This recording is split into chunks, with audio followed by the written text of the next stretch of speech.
Exatamente, Beto. Então foi realizado terça e quarta-feira, né, em Sananduva, e foi realizado pela Munor, né? Juntou-se os municípios para trazer alguém capacitado para dar capacitação, porque como o nosso município elegeu os conselheiros tutelares, todos os outros municípios foi unificado e também todos foram na mesma data, né? Então, por mais eu que trabalhei já há 4 anos, a gente sempre tem coisas a aprender, né? A capacitação está na lei, até no Estatuto da Criança e do Adolescente, que deve ser continuada aos conselheiros tutelares. E muito mais importante, então, a capacitação agora para os que estão chegando agora no início de mandato, né? E daí contamos, então, com a colaboração do Luciano Bettiati, que ele já foi conselheiro tutelar há um tempo atrás, também foi secretário de Educação, trabalhou em alguns cargos políticos, e hoje ele é escritor, ele fez diversos livros na área de conselho tutelar, e o trabalho dele é esse, Beto, é andar o Brasil fazendo palestras sobre conselho tutelares, né? Como eu disse, a capacitação é uma continuada, então no decorrer do ano sempre ele está num lugar em outro, e além dele também tivemos um fez um dia e o outro fez no outro dia, que foi o Reinaldo Balbino, que então também é um cara super conhecedor do trabalho. Ele trabalhou na Polícia Militar e também tem uma vasta experiência em conselho tutelar. E Clayton, esses dois palestrantes são aqui do estado ou de fora do estado? O Luciano Bettiati, ele é agora eu não vou, é Ibuporã, se eu não me engano o nome da cidade, ele falou para nós que é perto de Londrina, né? E o Reinaldo Balbino, ele é natural de Engenheiro Coelho, São Paulo, interior de São Paulo. De fora do estado, então. Isso. Me diga uma coisa, o que foi abordado nessa capacitação assim que te chamou a atenção de você como conselheiro, já que participou dos últimos 4 anos aqui na Lagoa Vermelha do Conselho? Então foi diversas, na verdade, né, Beto, de diversas situações que eles abordaram lá. Eles abordaram casos assim rotineiros do Conselho Tutelar, né, e também abordaram muitas situações, às vezes, que há muitas controvérsias, né? Tem algum órgão que entende ser de uma forma o tratamento, outros órgãos de outras, mas assim, o que diz a lei é que tem que ser o tratamento. O que acontece? O servidor público, ele age conforme a lei, né?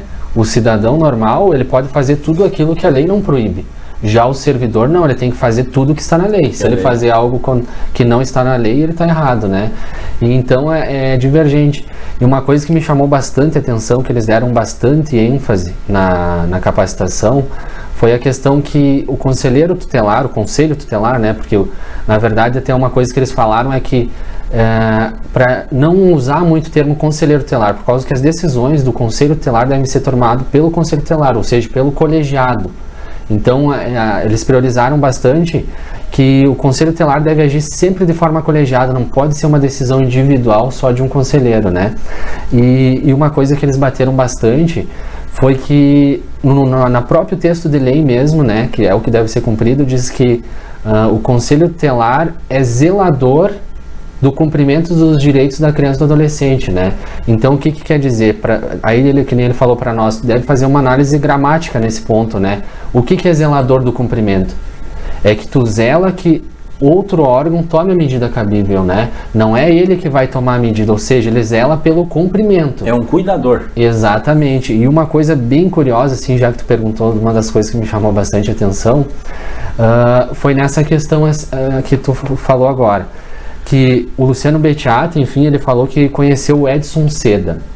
O Edson Seda, para quem não conhece, ele foi um dos juristas que elaborou o Estatuto da Criança e do Adolescente. Ele contou a história lá, o momento que ele conheceu o Edson Seda, enfim, lá na casa dele, e disse que o Edson Seda reclamou com ele, né, disse, não sei, se não me engano, foi em 2015, 2016, e ele disse assim... então, naquela época, o estatuto hoje tem 29 anos, né? Em 2016 deveria ter 26 por aí. Ele disse que faz 26 anos que foi elaborado o Estatuto da Criança e do Adolescente e ele não é cumprido da forma que deveria ser. E daí um dos exemplos que ele falou para o Luciano Bettiati foi o seguinte, que diz o artigo 1º, salvo engano, que diz que, né, o Conselho Tutelar é um órgão permanente, autônomo, não jurisdicional e tem mais uma redação. Mas aí, por exemplo... permanente. diz que, segundo o Edson Seda, a ideia dos legisladores, né, juristas, enfim, que elaboraram a lei, seria de permanente no sentido de, não é um órgão provisório que o Estado vai criar hoje e terminar amanhã, né? E diz que foi interpretado de forma errada, e segundo o Luciano Becciati, os que, enfim, aplicaram mais e criaram os conselhos tutelares, entenderam esse permanente como se fosse um órgão, de certa forma, de emergência, que tem que ficar com plantão 24 horas. Então, pensa, o cara que elaborou diz que não é esse o sentido do permanente. E até hoje, no dia de hoje, faz 29 anos que nós temos o estatuto, e por isso que ele disse assim, o Edson Seda, que foi um dos criadores, que o Conselho Tutelar não é um órgão emergencial. É claro, o Conselho Tutelar zela para que sejam cumpridos os direitos, mas quem vai cumprir os direitos é os outros órgãos. Os outros órgãos. Se precisar da área da saúde, vai ser uma Secretaria da Saúde, se precisar de segurança, vai ser a Segurança Pública. Então, assim, não é um órgão de emergência. Então, até ele questionou bastante, e para mim foi muito curioso essa questão. Então, a ideia do cara que criou não seria de ter um plantão 24 horas. Para o Conselho Tutelar não há necessidade. Por causa que, na verdade, o nosso trabalho vai ser posterior, cobrar o porquê, então, se não foi dado atendimento, né? Então, essa foi uma das coisas que me chamou a atenção.